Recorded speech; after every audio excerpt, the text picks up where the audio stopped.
দেশের সরকারি চাকরি, পিওনও যদি বিয়ে করতে যায় তাহলে 14 লাখ টাকা ডিমান্ড দিতে চায়, সাথে মেয়ের আরো 2-4 জন বিয়েও দিতে চায়। আর তোমার মতন প্রবাসী বউ তো পাওয়া দূরের কথা, প্রবাসীদের এখন মেয়েও দিতে চায় না।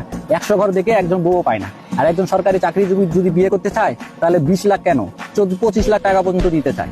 দেখো তুমি বলো প্রবাসী ভালো না একজন সরকারি চাকরিজীবী ভালো? আর একটা কথা ভাই, সরকারি চাকরিজীবীদের একটা সেফটি আছে, মেয়েদের সেফটি ভাবে। আর তোমার মতন হাজার প্রবাসীদের এখন মেয়ে দিতে চায় না, কারণ কি জানো, অনেক প্রবাসীর বউ বের হয়ে যায়।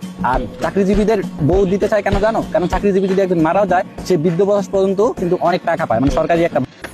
সরকারি চাকরিরে নিজের মন থেকে সম্মান করি, কারণ সরকারি চাকরি মানে বুঝি দেশের সেবা করা, জনগণের সেবা করা।